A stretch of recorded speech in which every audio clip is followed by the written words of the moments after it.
everybody, UXWBill here once again, and you'll have to forgive me because I have station wagons on the brain. Don't worry, there'll be more videos about computers and interesting electronics soon enough. Just let me get this out of my system because, as I've said, I'm pretty seriously stoked about having acquired this fine automobile. Of course, in the course of acquiring and using any fine automobile, you have to maintain it. Now I could take a real serious tack here and introduce it something like this. This is UXWBill here with GM B-Body Wagon Tech Tips. But I'm not a very serious person, so I won't lie to my viewing audience like that. Now the other day, we changed the oil filter and the oil on this car because we didn't know what condition they were in. I'm going to show you why we did that, because the oil and the oil filter were relative unknown. This, however, is not. Oh, come on out of there. Oh, I could do this so easily the other day. Oh, come on. I could do it pretty easily too. Oh, there we go. This is why we're changing the air filter. That looks like something I'd find in the back of your truck. This looks like a case of smoker's lung. Or but for a V8 car. Something that you'd find in my truck, because I don't exactly keep up with the maintenance on it. I'm pretty sure I just said that. The sealing surface on this thing has also been abused, which is not really good for it. So this is a very important thing to take care of. However, today I also took care of some rather more frivolous business. Oh, that is nice. Where did you get that? Same place I get all the crap I don't need. eBay. I'm going to have to get one for the Pontiac. I got this big heavy thing too. I think this is some kind of a wheel chock. Anyway, air filter. Let's see here. Is that made of real gold? I hope so, considering what it cost. Well, some of it is yellow. Alright folks, compare and contrast.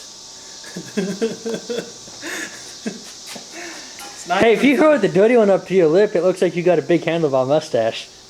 Really? Alright, now, let's see. Well, that's not how you do that. I think we're meant to put that in there this way. There you go. And then, make sure you hook up your heated tube. Yeah, I better hook that up. Better make sure this is sealing and it's not going together quite like it ought to. Okay, now I've just got to hook up this little tube going down to the exhaust manifold here. And boy, they were not giving away that tube that day at the General Motors factory. Now were they? My truck doesn't have one. It doesn't? I took it off. Oh, it's not supposed to, but now it doesn't. Along with the silencer box. Okay, folks. Now we have to go around to the car's backside and take care of some other business. I like big butts, I cannot lie. When you see the other brothers can't deny when a wagon drives in with an itty bitty waist and a round thing in your face, you get sprung. Okay, folks. Quit playing with your rod, William. The station wagon this time around. What we have here is one of these gas-charged cylinders that's responsible, back when the car was new, for lifting up the glass half of the tailgate. However, this cylinder is dated 067, that's the 67th day of 1993, and you should not be able to do this, especially when you spend as much time engaged in strenuous exercise such as television remote lifting as I do. Let's go over here and get one of the good cylinders, and I'll show you the difference. I won't be able to do this. And I'll put a look on my face not unlike someone who's about to blow a fuse.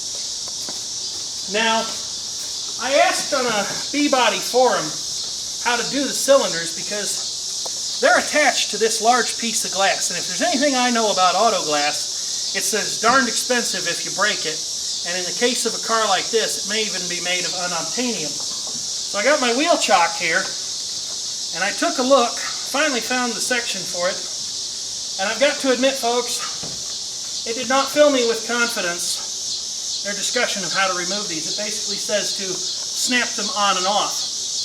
Well, folks, those things are on there with a heck of a lot of force, and if you look at this particular assembly, I'm not sure if it shows up on the camera there or not, but that looks like kind of a one-way fit to me. I just don't see a way that that's going to come off without violence. So in this part of the video, I'm going to show you the method that I came up with to do this on your own land whale, in the event that you should need to. First thing you got to do is you got to get the new cylinders. Second thing you got to do is you got to open the lift glass on the car. And the third thing you have to do, you see I removed one of the cylinders already. There's wiring right here for the rear defroster. Your life is going to get a lot sadder if you break either one of these wires, so don't do that. Disconnect them from the gas-charged cylinder.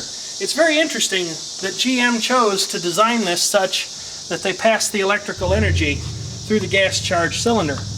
But now, with the kindly Keykeeper holding up the rear glass, I'm going to show you my method for doing this without violence, because I'm not a violent person other than when I play system administrator at my day job. And the Keykeeper didn't even guffaw too loudly during that sentence, so must be paying him enough. What I've got here is a pointy stick with a handle on it. I suppose there's some kind of technical name for this. This is probably a nice one too from Snap-off because I stole it from Bizarre Furhead. Actually, it's from Amazon for like $10 a set. Anyway, what I'm going to do is I'm going to stick that in here and I'm going to loosen this metal band. And stab your finger in process. And then it comes off without violence. And it's basically the same kind of deal down here. You just get in there however you can, pop that thing loose. Whoops. There you go. Now it's time for the new cylinders. Okay folks, I just made an interesting discovery. This one's date code is slightly different, 83 of 93, and it still has a pretty decent amount of its strength as opposed to the other one, which is just a pushover. Can you do that again? I don't know. I guess we'll find out. I like that facial expression. I'll bet you do. I'll bet half of YouTube's going to like that too. Might be the next internet phenomenon past Nyan Cat or something like that. Or I don't know. Anyway, make sure this is one of the new ones. I don't want to put the old one back on. And don't put it on upside down. And don't put it on upside down. Not that it'd make much of a difference. There we go. We push that in. And we rotate this. So it's in the right position. And we push that on, then we reconnect our wiring. Now we'll go over to the other side. I didn't unwrap this one yet. Oh, he didn't unwrap it. So let's see here. This is precise ASE certified unwrapping process. Complying with some SAE standard or another. Yes, throw it on the ground. Alright, here we go. Round number 2. Alright.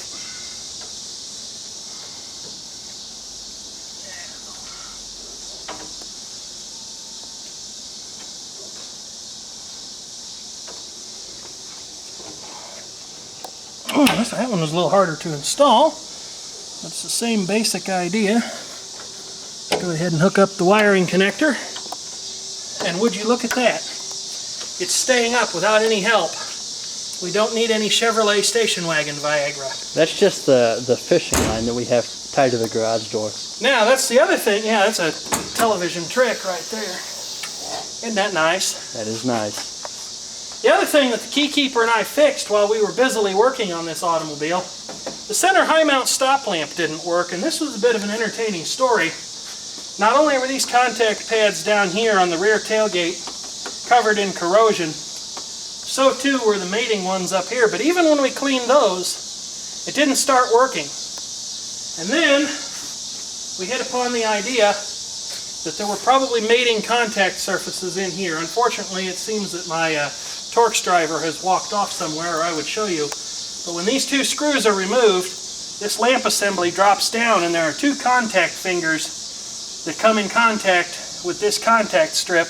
They were filthy with corrosion as well. So we cleaned those all off, and look at what we have now, folks. Check this out. This is high-end deluxe.